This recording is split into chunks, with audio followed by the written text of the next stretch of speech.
Mais uma vez estamos juntos para estudar e refletir sobre os grandes personagens da Bíblia. E esta semana eu digo que é uma semana especial.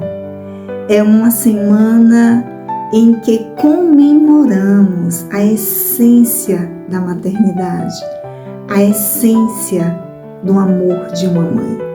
Teremos a oportunidade de refletir sobre um tema em que eu busquei levantar para falar sobre a importância que a mãe tem na criação de seus filhos. E hoje vamos aprender sobre mães que são espelhos. Que espelhos são esses? Espelhos para gerar frutos para a vida ou para a destruição? Muitas são as expectativas de nós, mães, principalmente quando nós temos a oportunidade de contemplar os nossos sonhos, os nossos ideais, os nossos planos na vida, ver essa essência materializada na vida dos nossos filhos, na sua forma de pensar e viver. Um grande exemplo de mãe nós temos em a mulher de Provérbios 31. Quando ela exorta o seu filho Lemuel, no capítulo 31, versículos 2 e 3, quando ela diz: como filho meu, como filho do meu ventre, como filho da promessa, não dareis a sua força às mulheres,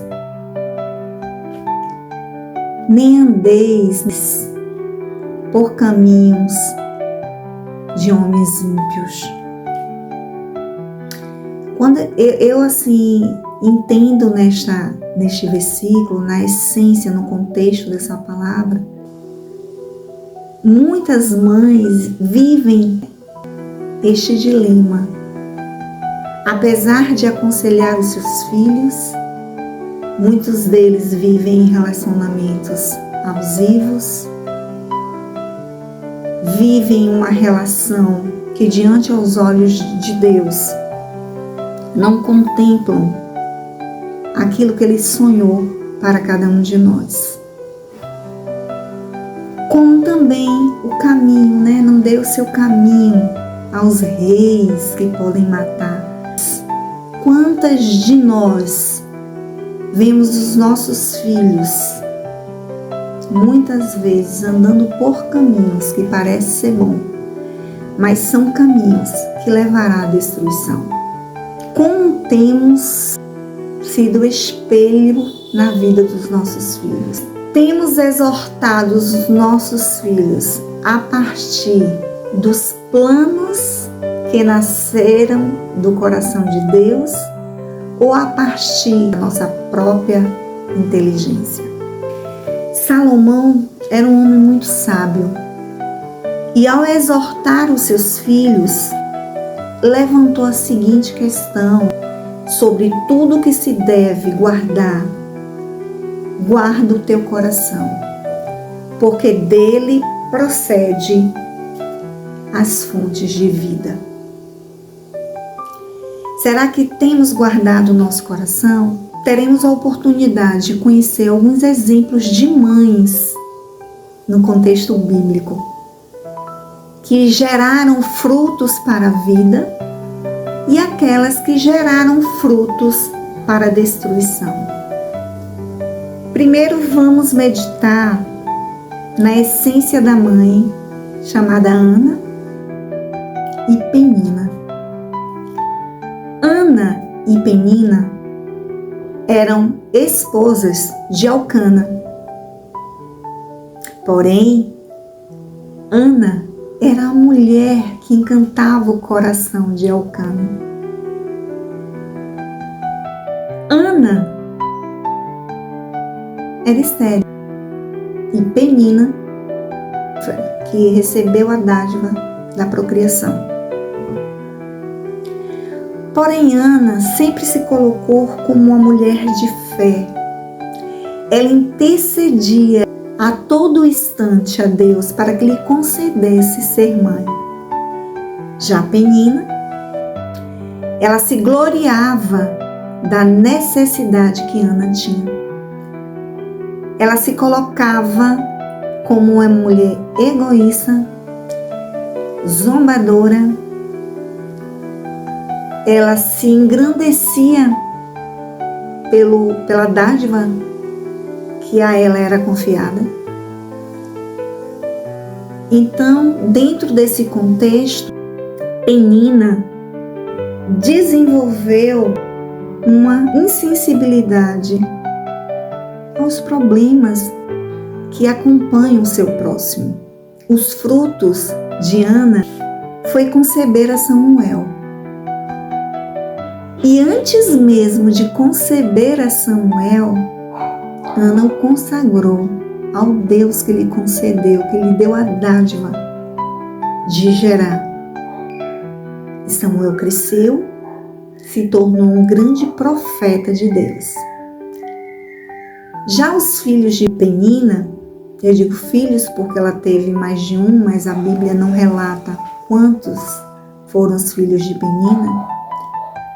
Porém, eles não tiveram muita referência, da redenção e a história das Escrituras. Olha o que o fruto do egoísmo, da inveja, pode propagar nas experiências dos nossos filhos com a vida. Outra mulher que nós vamos levantar aqui e vamos apresentar foi Sara. Sara foi uma mulher temente a Deus. Sara também passou pelo processo de infertilidade.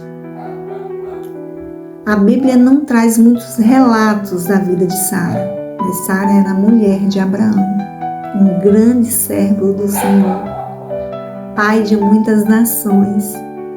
E Deus já havia levantado a promessa de que Sara teria um filho. Só que Sara, ela teve que viver a experiência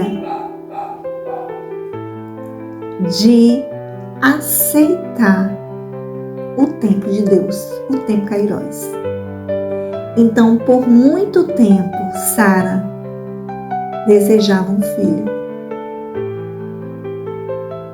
Mas Isaac,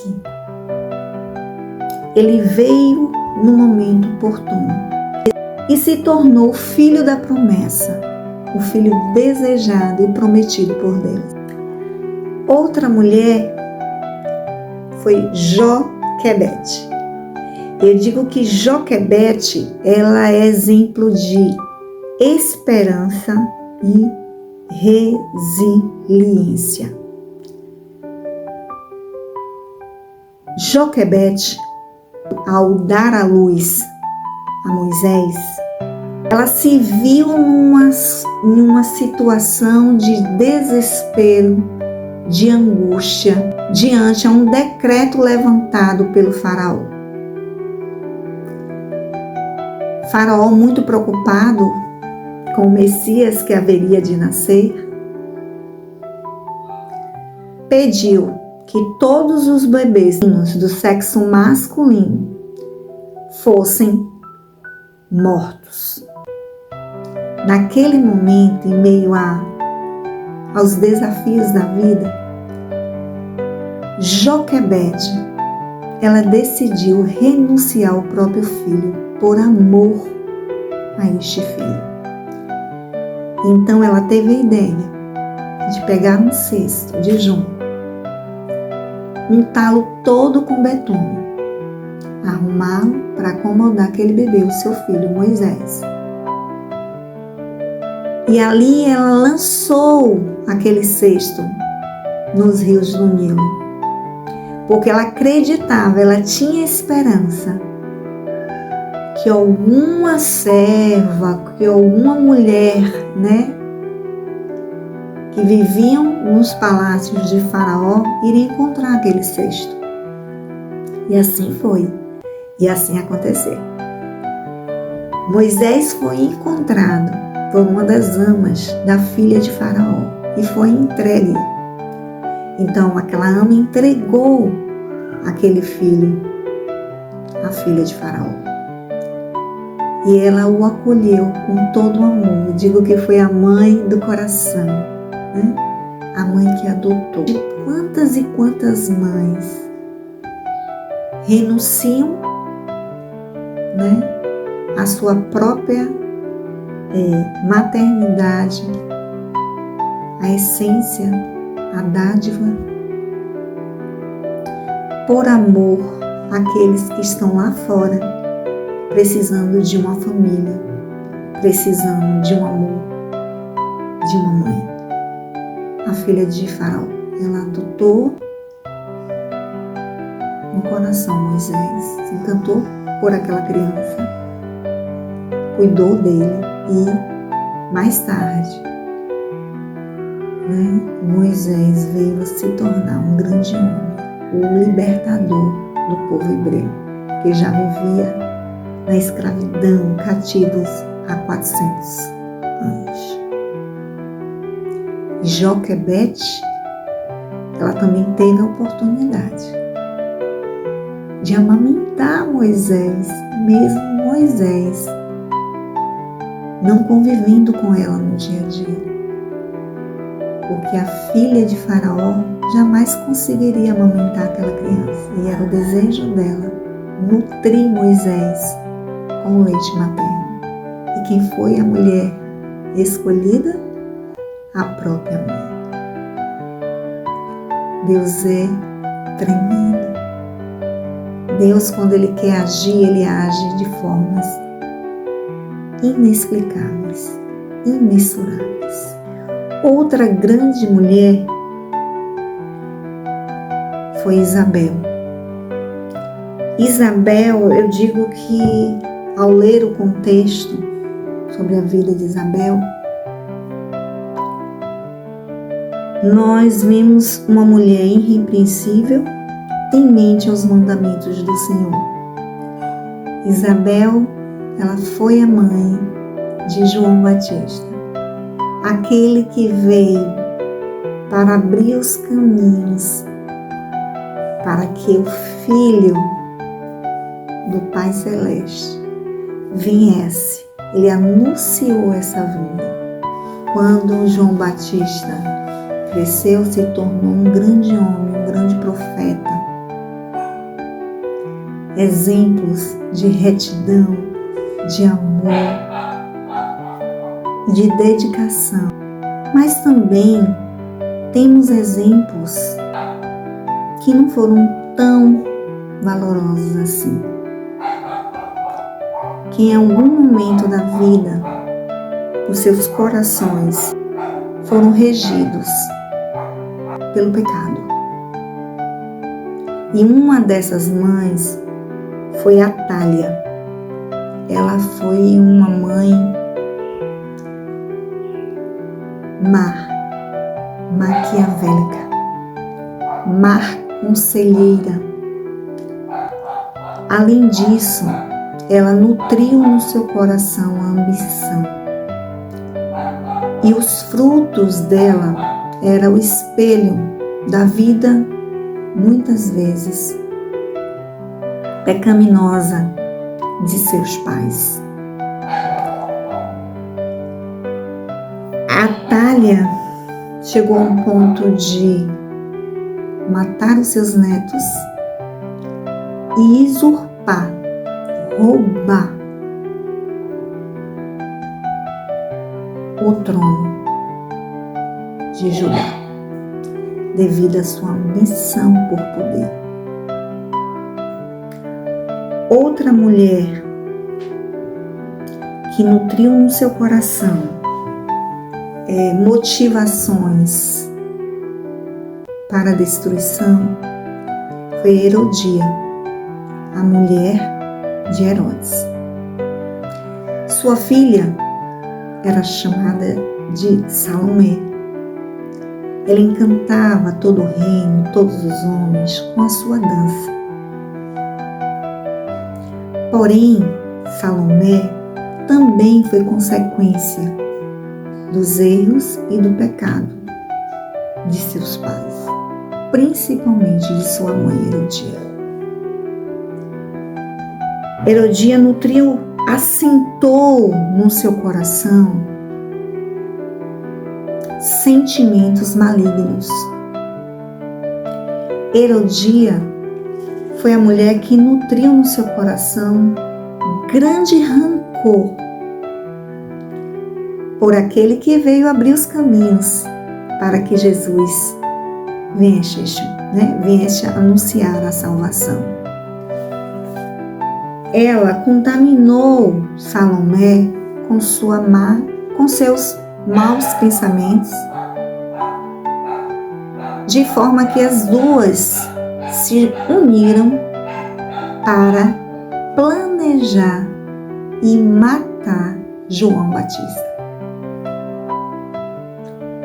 Então, o que Salomé pediu ao seu pai, ao rei Herodes, em uma grande festa que surgiu no reino, foi a cabeça de João Batista. Olha o quanto nós somos espelhos para os nossos filhos. Que motivação tem sido nutrida em nossos corações? Mas também não podemos deixar de falar de uma bem-aventurada, uma mãe que foi escolhida por Deus para trazer o Filho Jesus a este mundo. Maria.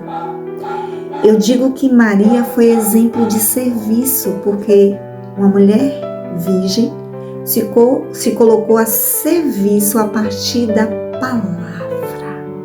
A palavra que foi a ela confiada de ser o instrumento que traria o nosso Salvador a este mundo.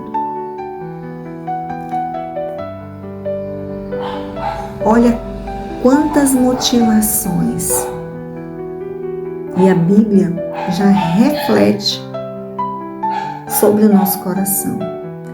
A Bíblia diz que o nosso coração, ele apresenta 3 características. Nosso coração é o centro das emoções. Que emoções nós temos nutrido na educação dos nossos filhos? São emoções que vão gerar frutos ou são emoções que vão gerar na vida, na essência dos nossos filhos, destruição? Outra característica do coração é dizer que ele é o amago, ele é a essência. Ele é a essência do nosso ser.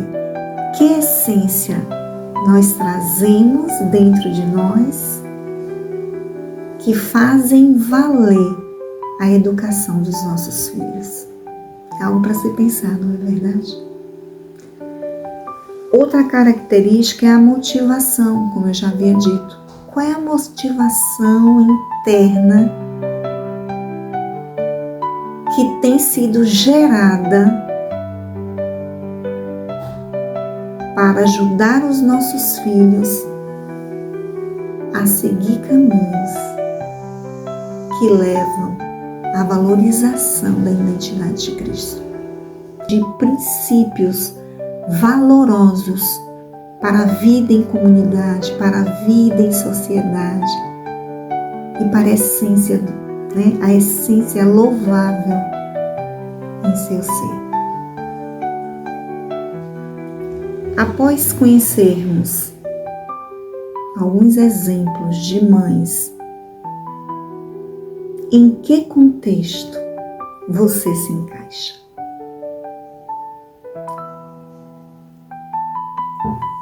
Se a resposta, se esse contexto que foi apresentado a você traz à sua memória momentos de fragilidades, momentos de impotência,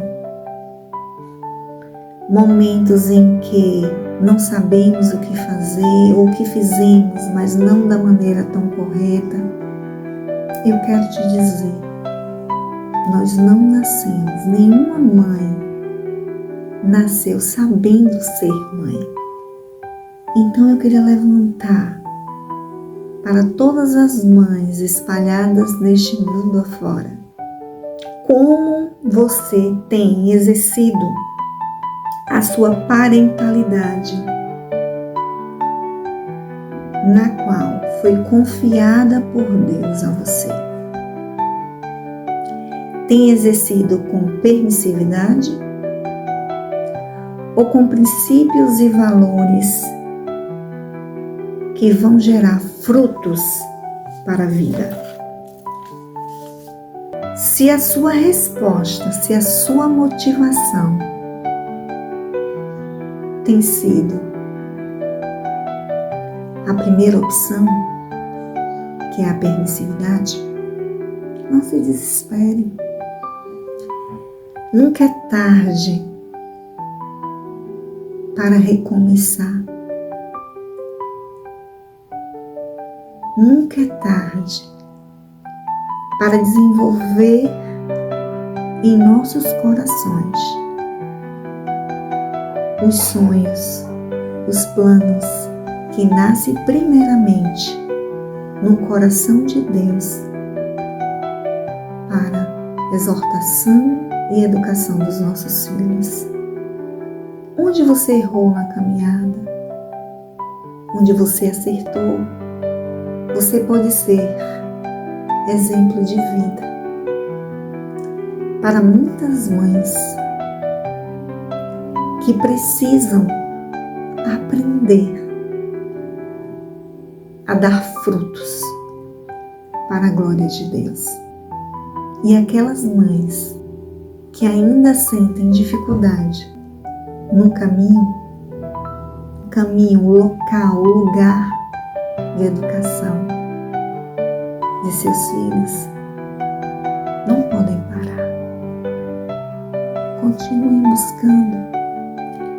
buscando naquele que tudo pode, buscando desenvolver a essência dos seus filhos pautada, alicerçada nos sonhos de Deus para com eles. Eu gostaria de finalizar esta mensagem homenageando a minha querida mãe, Gersonita, mulher guerreira, mulher que muitas vezes agiu como Joquebede. Precisou renunciar os seus filhos, a educação dos seus filhos a terceiros, para poder, a cada final de mês, trazer o alimento do sol do seu rosto. Obrigada, mãe. Eu não aciono porque é minha mãe. Obrigado por você existir. Obrigado por me ensinar no caminho. E eu agradeço a Deus por ter ouvido os teus ensinamentos. Também agradeço a Deus porque você é uma mãe que também errou e erra como qualquer outra mãe. Mas Deus, Ele foi fiel para me mostrar que mães também erram e precisamos ser o reflexo dos bons ensinamentos. Eu louvo a Deus por sua vida, louvo a Deus por minha existência, louvo a Deus por confiar em mim, mãe, por nos momentos de tristeza, dor, desespero, ser a mãe que acolhe, ser a mãe que abraça, ser a mãe que eu posso contar. Que Deus te abençoe grandemente. Sei que a senhora está com 70 e poucos anos, mas ainda é tempo de sonhar os planos de Deus para a tua casa, para a tua vida e ainda para os teus filhos, mesmo todos já vivendo em suas casas. É tempo ainda de sonhar, de suplicar por frutos de vida. Feliz Dia das Mães para todas as mães que acompanham o canal Vivendo um Novo Tempo. Que vocês tenham um Dia das Mães abençoado e que, acima de tudo, vocês possam confiar os seus planos a Deus, os seus filhos a Deus, porque eles são promessas. E se são promessas, Deus nos confia a cada mordomo como eu e você, a conduzir os nossos filhos no caminho. E não deixar de ter a esperança de que, apesar de errarmos, podemos acertar. Deus as abençoe, as guarde e dê um Dia das Mães sustentada, rodeada pelos brotos da oliveira que são seus filhos. Até a próxima semana.